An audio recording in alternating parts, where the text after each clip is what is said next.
Hello students, welcome to today's class on surface area and volume. Surface area, you have already learned in the lower classes, correct? What is the area of rectangle, what is the area of a square, what is the area of a quadrilateral? All this we have discussed in the previous classes, but we haven't discussed what is surface area, and in that again we have different kinds of surface areas and what is a volume that we are going to discuss in this lecture, right? My name is Avinash and I'm a graduate from IIT Kharagpur. Let's start today's session. So what do you mean by there's a surface area? For example, up to now we just discussed about a rectangle, let's say, okay?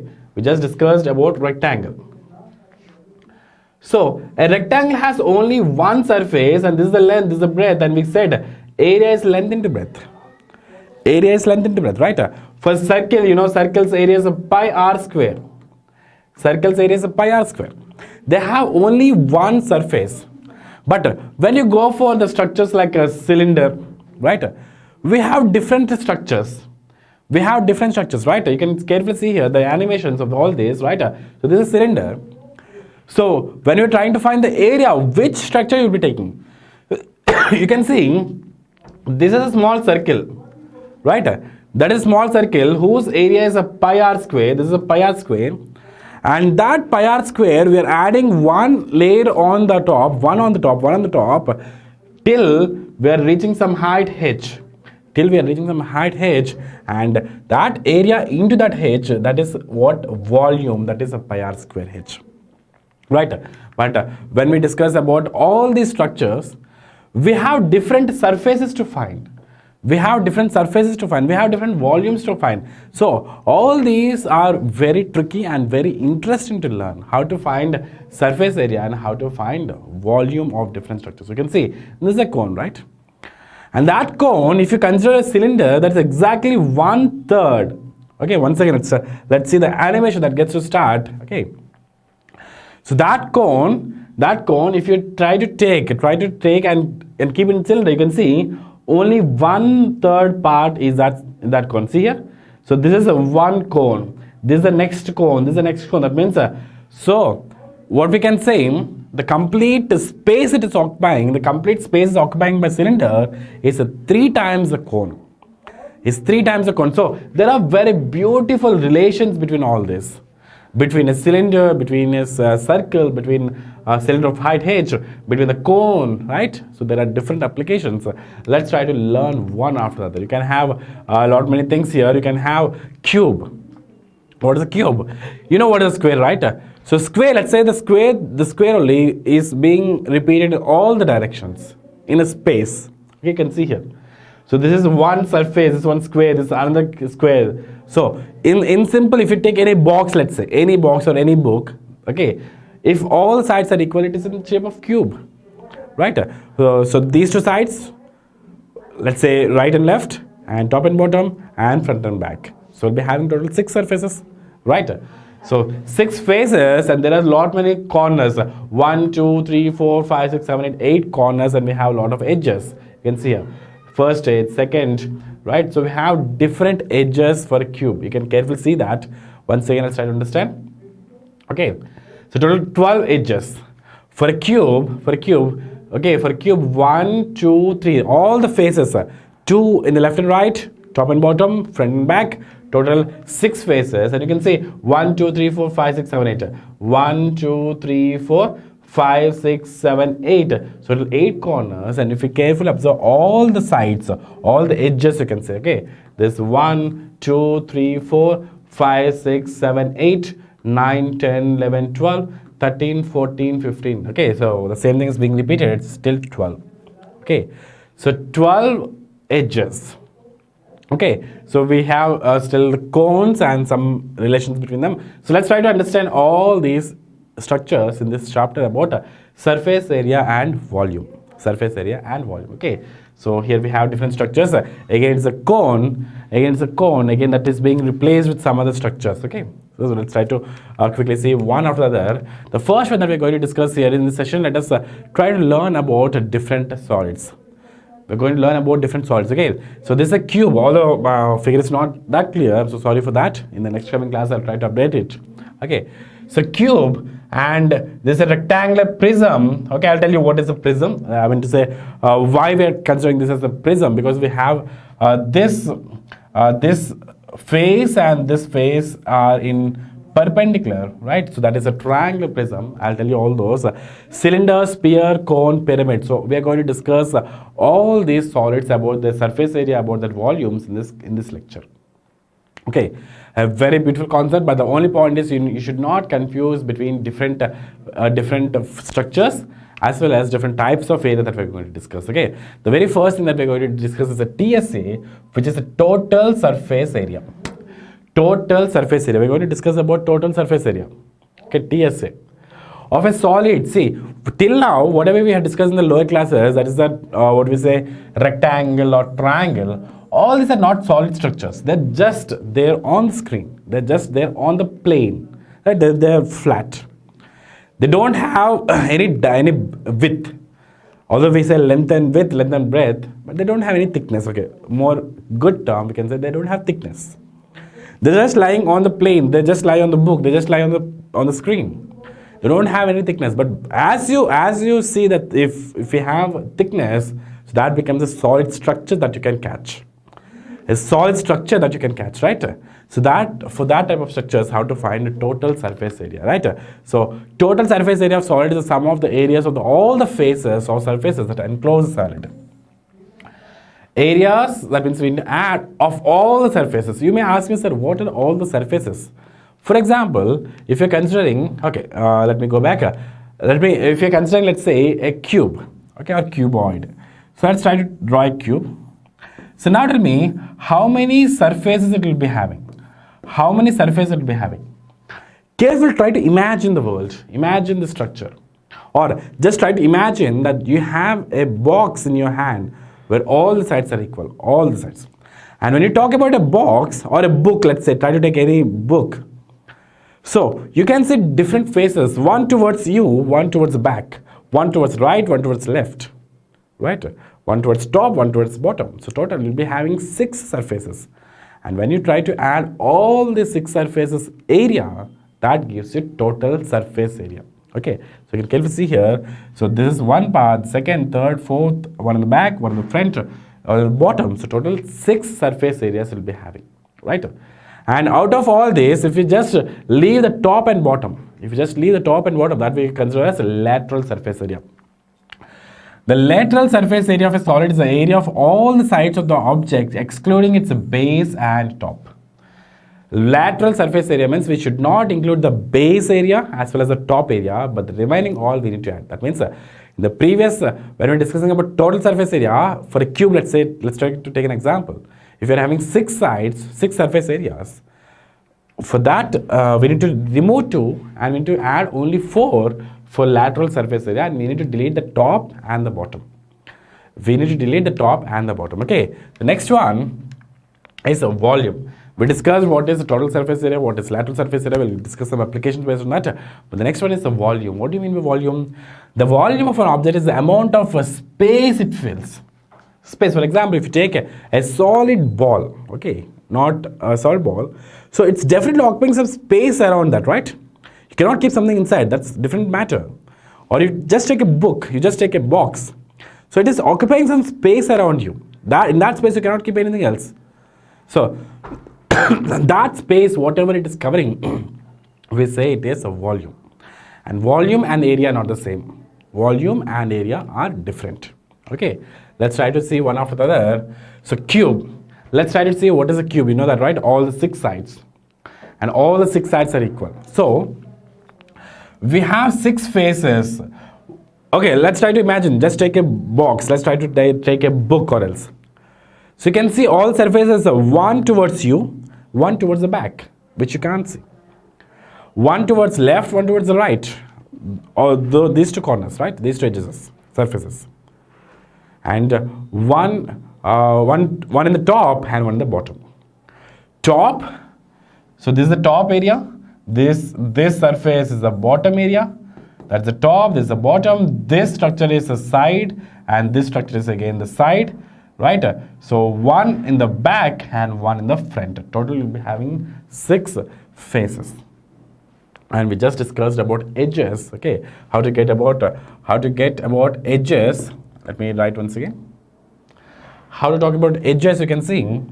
Okay, so let's try to discuss about corners. So this is one corner, 1 2 3, this is one 4 5 6 7 8. So we'll be having 8 corners. We'll be having 8 corners. And what about edges? Let's try to discuss about edges, right? Let's try to discuss about edges. Okay, so this is 1, next 2, then 3, then 4 5 6 7 8 9 10 11, and this is 1 12. So total 12 edges. So cube will have 6 faces. I told you what are the 6 faces: top, bottom, right, left, and front and back. Okay, and edges you can have 12. Will have 12 edges, and vertex or corners will be having 8 corners. Okay, this is all about cube. So in the same way, let's try to understand more about this one. So now, if you want to discuss about total surface area, for a square of side S, the area is S into S. Area is equal to S into S, which is S square. Area is S into S, which is S square, correct? Area is S square. Now, for the cube, okay, if you can observe, right, we'll be having total 6 surfaces all around: top, bottom, front, back, left, and right. So total 6 surfaces. So that's the reason 6 into S square will give you 6x square, 6 times. But in lateral surface area, we need to eliminate the top and the bottom. In the lateral surface area, we need to eliminate the top and the bottom. So we're left with still 4 surfaces, right? So 4 into S square, that becomes 4S square. At volume, we just need to multiply. Actually, what is the volume? We generally go with the length into breadth into height. Length into breadth into height or thickness, whatever it is. But for a cube, length as well as breadth as well as the height, everything is same. It is a symmetry in every direction. It is a square simply, but in all the directions, right? So it is S into S into S. That will give you S cube as the volume of the cone.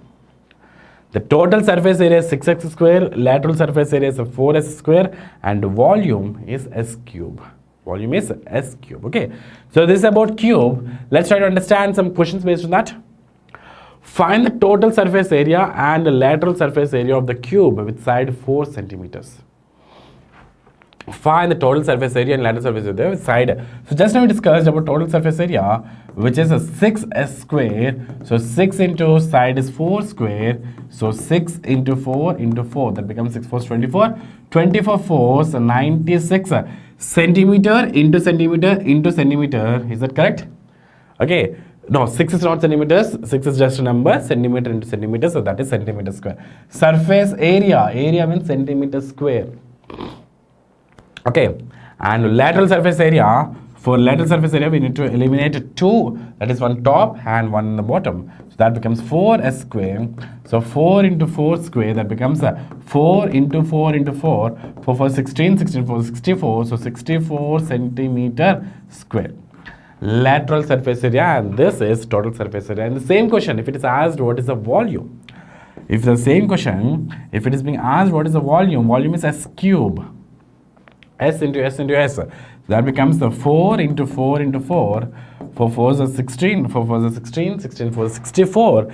64 centimeter cube. 64 centimeter cube. Why centimeter cube? Because 4 centimeters into 4 centimeters into 4 centimeters, but not for surface area. Area is always in centimeter square. This 4 is just a constant which has no units. It's not 4 centimeters. It is for volume. Okay. So moving ahead, each edge of a cube is increased by 50% to find the percentage increase in its total surface area. So total surface area, it is 6s square, 6s square, right? So each edge is increased by 50%. So if we take the initial side length as x for a cube, okay. So now that is increased by x plus 50%, 50 by 100 into x. 50 by 100 into x, that much we are being increased, right? So 5 1s 5 2s, so x plus x by 2, that will give you 3x by 2. So now the new length is 3x by 2. It is increased. Okay, so let's try to find what is the total surface area before and total surface area now, so that we can try to find the difference. Okay, so initial TSA or TSA1, let's say to the TSA1 is with x percentage increase is total surface area, right? So that becomes 6x square. 6x square. But TSA2, that means after the elongation or after the increment, so we'll be having 6 into 3x by 2 whole square, because x now becomes 3x by 2, right? So that will give you 3 into 3 square, 9x square by 4. So 6 nines are 54, 54 by 4. I think we can leave like this, or you just try to, you can just cancel 2 ones, 2 threes. So 9 threes are 27 by 2 x square. So this is a new surface area. The point is, find the percentage increase in its surface area. So the initial, okay, so percentage change is equal to the final 27 by 2 x square, 27 by 2 x square minus 6x square, right? Minus 6, that is the change, divided by 6x square into 100. Why again 6x square? Because that is the original total surface area, right? So 27 by 2, which is 27 by 2 is actually equal to 13.5. 13.5 minus 6 is 13.5 minus 6 is again 7.5 maybe. Let me check that. 27 by 2 is 13.5. 13.5 minus 6 minus 6.05. So it is 13 minus 6. How much is that? 7. So 7.5. Okay. So 7.5 x square by 6x square into 100. So x square gets cancelled. So that becomes 7.5 into 100. So we can eliminate that zeros. 7,005 1 and 750 by 6. So which is actually 15s, right? No. One second, let me check that. 6 and 750. Can we cancel that? I think yes. 6 and 6. 6 ones are 6. 6 ones are 6. Right? So we're left with 1. 6 2s are 12. 6 2s are 12. We're left with the 3 and 6 5. So 125%. Okay. So 125% increment in its total surface area. One second, let us cross check that. In the initial side is x, which became 3x by 2 because it is given that it is increased by 50%. Increased means we need to add 50 by 100 into x. That became 3x by 2. The initial total surface area is 6x square, and the final is 6x square, but x now become 3x by 2. So 6 into 9x square by 2, 27 by 2 x square. So now we need to find the percentage. Always try to remember percentage is the new dimension minus old dimensions by old dimensions into 100. So then you'll get the percentage change, right? So we got total 125% in change. Okay, so moving ahead, find the age of a cube whose volume is 1000 centimeter cube.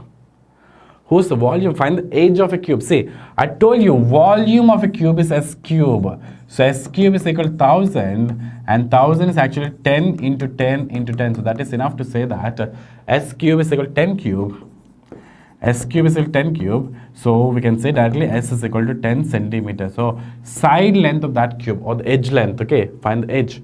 That edge is of length 10 centimeters.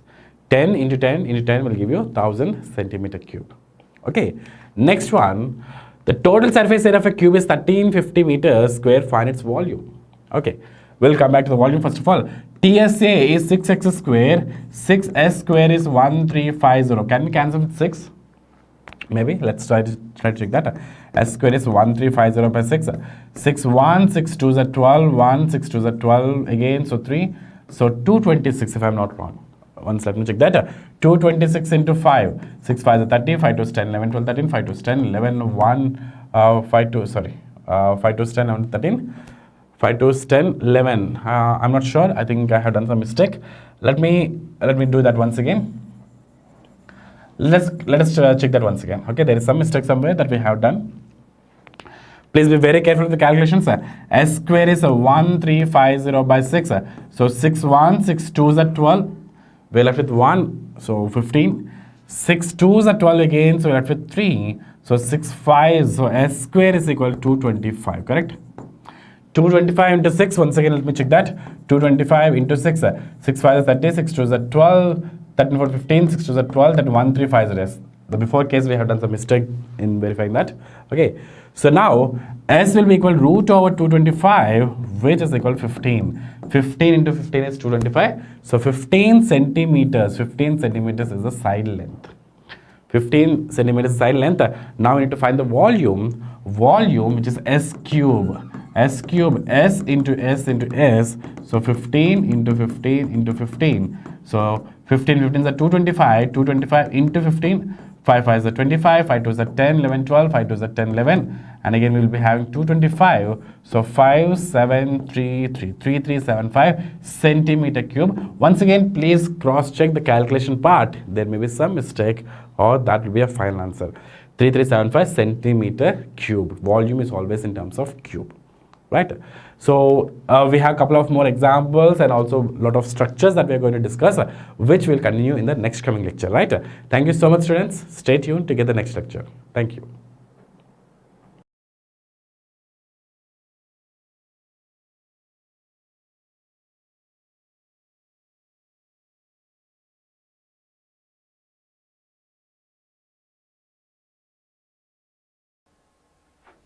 Hello everyone. So now we will be continuing with the discussion of pressure in liquids.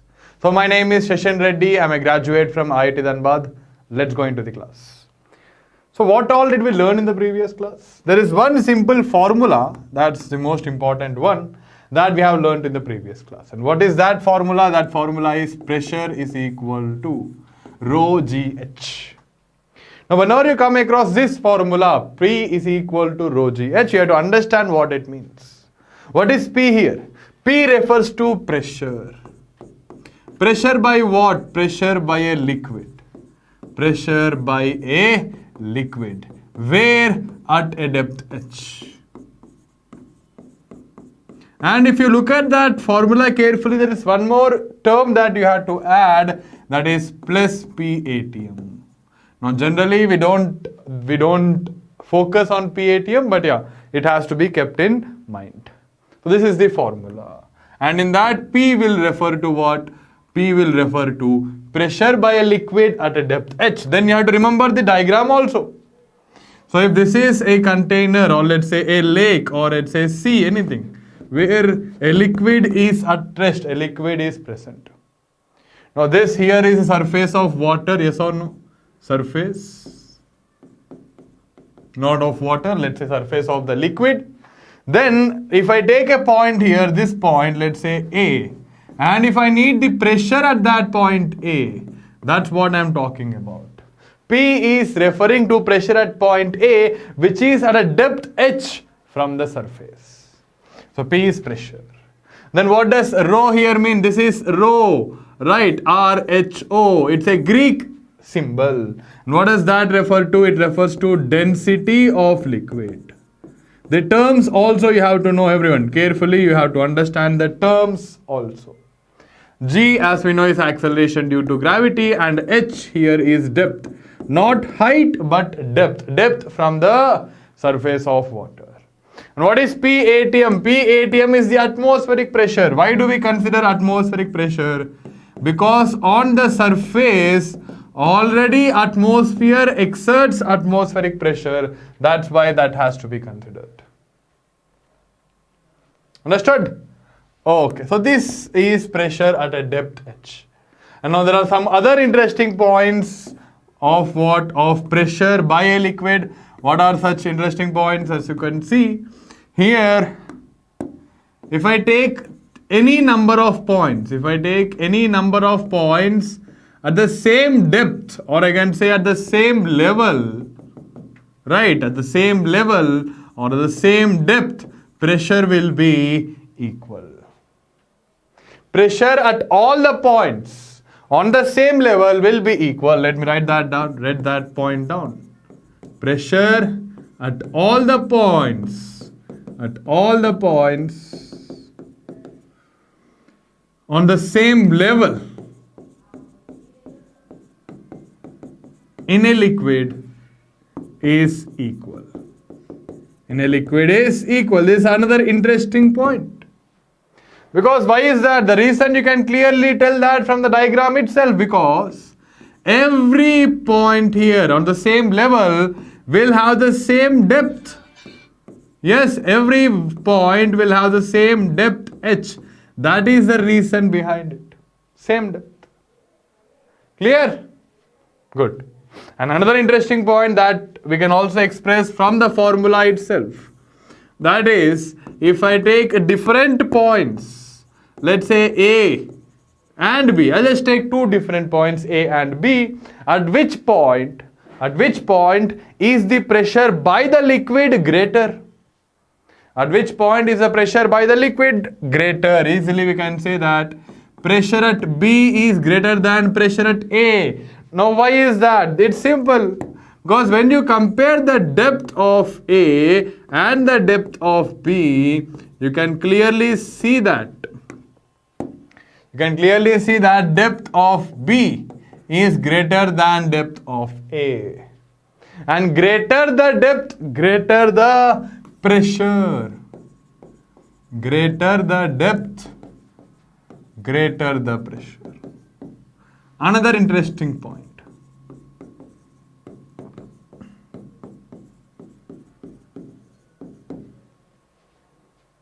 And how does a liquid exert a pressure? Liquid always tries to push. Doesn't pull. Liquid always tries to push. Pushing pressure, you can call it. Right. So these are some interesting points of pressure by a liquid. And what is the formula? Again, coming back to the formula is P is equal to rho GH. That's the important one. Plus PATM. PATM is the atmospheric pressure or the pressure exerted by atmosphere. The terms are very important. I'm focusing on it. Terms. Generally people forget it. They remember the formula, but they forget what does P mean. What does rho mean? What does H mean? And if you forget that, you cannot use the formula. And there is no use in remembering the formula. So please do focus on the terms also. Is it done? So what we will do is we'll go into some consequences, some applications of the pressure. Okay, so let's first go into this consequences of liquid pressure. Look at this. The pressure at a certain depth in sea water is more than that at the same depth in river water. Read it again. The pressure at a certain depth in sea water, we are comparing with pressure in sea water, is more than at the same depth in the river water. So we are comparing sea water and river water. Obviously, when we say river water, it is pure water. I mean, we are not taking the case of polluted one, but I generally mean what? Clean water, pure water. But when you take sea water, in sea, water is what? Water is salty. So it is salt water here and pure water in rivers. Now why is that? It's very simple, because we know that the formula is what? P is equal to, pressure is equal to rho GH plus PATM. And as you can clearly see here, the pressure depends on rho. What is rho? Rho is density. Density of what? Density of liquid. So you can clearly see that greater the density of liquid, greater the pressure. If rho is greater, P pressure will be greater. So you can write that point as greater the density of liquid, greater the pressure. Greater the pressure. Obviously, we are saying at the same depth. Greater the pressure. That is the point. So when you compare salt water and river water I am saying pure water. So when you compare salt water and river water, you can clearly say that density of salt water, and when I say salt water, water in the oceans, water in the seas, is greater than density of pure water.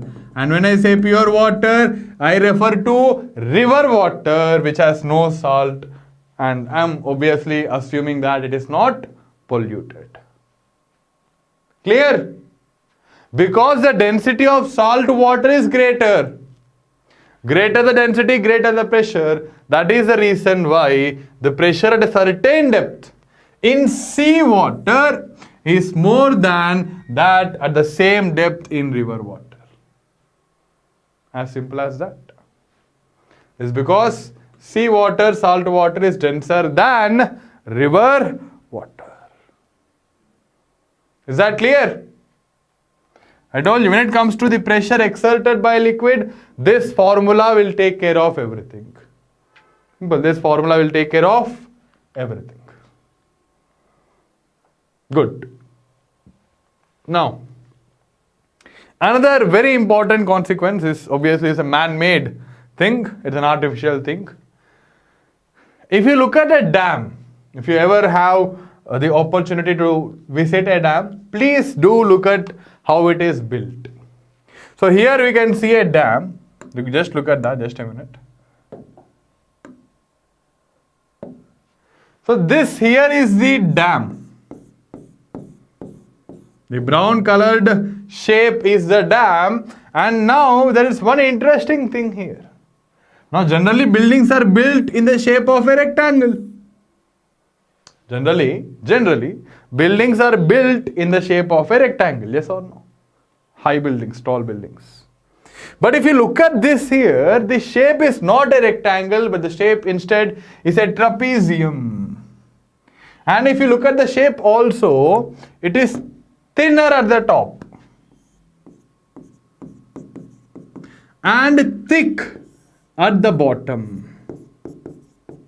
If you look at the shape clearly, the structure of the dam, the reservoir, it is thin at the top and thick at the bottom. Why? That is the question. Why is it built that way? It's a very simple reason. Let's say this is a dam, or you can think of it as a reservoir. It is storing water. Now what does water do? Water will exert pressure. Yes, the pressure exerted by water. Just look at the size of arrows. I'm just using it to compare. See that here. If the arrows show the amount of pressure, we know that as depth increases, pressure increases. So as the depth of water increases, the pressure exerted by water on the dam increases. Right? If I take a simple example, if I call them P1, P2, P3, P4 and P5 at 5 different points or at 5 different depths, we can say pressure at 5 greater than pressure at 4, greater than pressure at 3, greater than pressure at 2, greater than pressure at 1. Because depth increases, pressure increases. So where is the pressure the maximum? At the bottom, pressure is maximum. Right? Now when you build a dam, you are building it, but at the bottom there is more pressure. So to withstand more pressure, you have to make the dam stronger. And how do you make it stronger? By making thicker walls. By making the dam thicker. By making the dam thicker. The walls of the dam thick. So pressure increases, the thickness of the dam increases. That's what a very simple point, but very interesting one. If it is not done that way, it will be difficult. So dams are constructed such that their thickness increases towards the bottom. This is to make sure that the dams can withstand the increase in pressure as depth increases. To withstand the increase in pressure as depth increases. Clear? Very interesting one and a very practical one. Okay, good. Next, another one. If you anytime look at a supply tank, this is a supply tank. Why is it called a supply tank? Because it supplies water. Because it supplies water, we call it as a supply tank. And always the supply tanks are kept at a higher level. They are not kept on the ground, they are raised. They are raised up. The question is why? Why are we keeping the supply tanks at the top? What is the necessity? Right, that's the question. So look at this. A water supply tank is placed high because if height increases, the pressure increases. How come? Let me explain. This is the tank.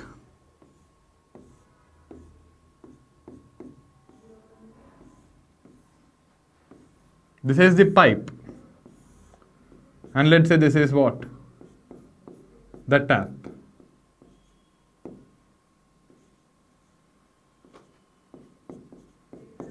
I know that's not a beautiful diagram, but let's say that is a tap, or else let me draw it in another way. Yeah, something like this. Let's say this is a tap.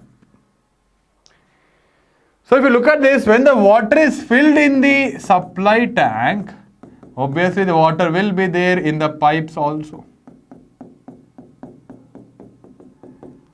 Right, now if you look at the depth, or if you look at the pressure exerted at the tap, you have to look at the depth. So from the surface of water, what is the depth? This is the depth. So when you place the tank at higher level, what happens? The depth increases. The depth from the surface of water increases. And what happens when depth increases? Pressure increases. The water can automatically come out from the tap. It will come out because of pressure. No artificial power, nothing is required. Water automatically comes out. It's a very simple process, very simple, very brilliant thing. Just place the tank high above, water will automatically come down. And the higher you place it, the greater the pressure from the tap. Right? Good. So here a water supply tank is placed high so that water can be dispensed from the tank using the pressure of water. Got it? Wonderful. Chalo. Then let's continue. So a very simple question for us. What is that? As a bubble of air rises to the surface of water, its size increases. Can you explain why? Look at that here. What does that question mean? Look at this. There is a bubble. It is rising up and its size is increasing. Look at that again. Watch it again if you need. The bubble is rising up and its size is increasing. Can you explain why? I'll give you 1 minute of time. So please try to explain that. Write down the answer, by the way. Write down the answer. You can compare your points with mine. So please do it.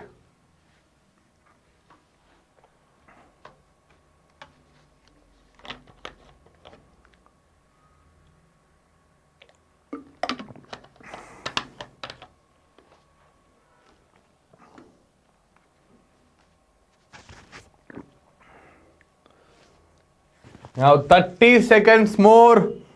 3-0.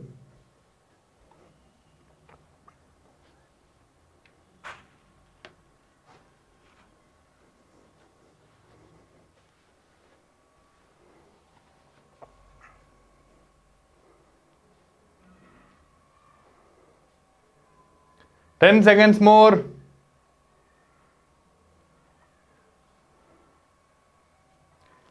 3, 2, 1. The time is up. Okay. Now let me explain this. Sorry. Let me explain this. Now as the bubble rises up, understand, let me write down the points. As the bubble rises up, what happens to the depth of the water? The depth of water decreases. Or you can say the depth decreases. Yes or no? See here. If I take a bubble here, and here, you can clearly see the depth is different. So as the bubble rises up, it goes up. Its depth from the surface decreases, decreases, decreases. That is the first point. Now what happens that as the depth decreases, the depth decreases, and hence the pressure exerted by liquid decreases. The pressure by water on the air bubble decreases. On the bubble decreases. So imagine this. There is someone pressing the air bubble, right? The liquid is pressing the air bubble, applying the pressure on the air bubble. But as the pressure is gradually decreasing, what happens? The air expands. The air expands. The bubble expands. The pressure by water on the bubble decreases and the bubble expands in size. That's what happens. As simple as that. Got it? Simple. Clear? Good. Now another interesting question. Why do deep sea divers wear special suits? Why? Why do you think they wear special suits? Yeah, everyone, I'll give you 15 seconds, so please answer. 5 seconds, that's it. Why do they wear special suits?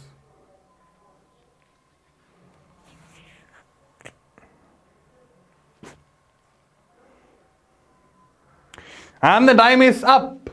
And the correct answer is very simple, a simple, straightforward sentence.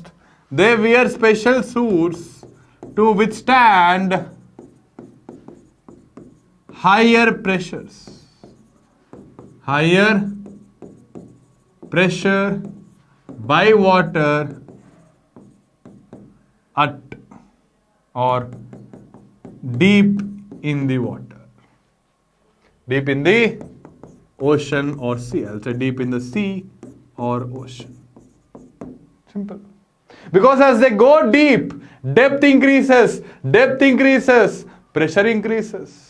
So to withstand that pressure, what do? They wear special suits. Got it? Good. Now another simple question for us. At what depth below the surface of water will the pressure be equal to twice the atmospheric pressure? Density of water is given, atmospheric pressure is also given. We just have to calculate that. Let me do it. Yes. So first of all, what is given here? Let's try to understand the question first. If this is surface of water, at the surface of water, what is the pressure? P atm. Now if I take at some other point, at this point, let's say at a point inside the liquid, pressure will be equal to what? Pressure will be equal to rho GH plus the atmospheric pressure. Now the condition is, at what depth below the surface of water will the pressure be equal to twice the atmospheric pressure? That means you are saying P is equal to twice, so 2 times the atmospheric pressure. So if I combine these two, 2 times the atmospheric pressure in place of P, 2 P atm is equal to rho GH plus P atm. Right, P atm comes to this side, 2 minus 1 becomes 1. So you can say P atm will be equal to rho GH. We have to calculate H, so you can bring rho G to what does H become? H becomes P atm by rho G. So now all that we have to do is substitute and we will get the answer, yes or no? All that we have to do is substitute and we will get the answer. So let's do that. So what is given here? Given information is this. Density of water, rho, is how much? Rho is equal to 10 power 3 kilogram per meter cube, 10 power 3, 3 zeros, 1000 kilogram per meter cube. The atmospheric pressure is 1.013. into 10 power 5 Pascal. Pascal is the SI unit. Okay, here it is given as kilogram per meter cube. That is wrong. It should be Pascal. Then G, we don't know, we'll take G as 10 meter per second square. We know it, sorry. It's not mentioned, so we'll take it as 10 meter per second square. Exactly speaking, you have to take it as 9.8, but we'll take a round figure. Yes, so you have to find out H. Can we do that? Yes, we can do that. H is equal to PATM upon rho G. PATM is 1.013 into 10 power 5. What is 10 power 5? 10 power 5 will mean it as 5 zeros. Upon rho into G, rho is 3 zeros, G is 1 zero. Right, I mean rho is 1000, G is 10. Now, very simple calculation. Cancel the number of zeros. So 4 zeros will be cancelled. What is remaining there? 1.013 into 10, that is going to be 10.013. Sorry, 10.13, my mistake. That's going to be how much? 10 point, just a minute, sorry. Yeah, that's going to be 1.013 into 10. Decimal comes to the right side, it becomes 10.13 meters. It's as small as that, 10.13. So if you only go 10 meters into the water, you will be facing what? You will be facing twice the atmospheric pressure. Clear? Good. Right, it's a very simple one. We start with pressure, P is equal to 2 PATM, substitute, solve it, and we'll get the answer. Yes. Okay, good. So that's it, everyone. That's it for now. We have some other topics to discuss, but we'll discuss that in the coming classes. Okay. So thank you. Thanks a lot.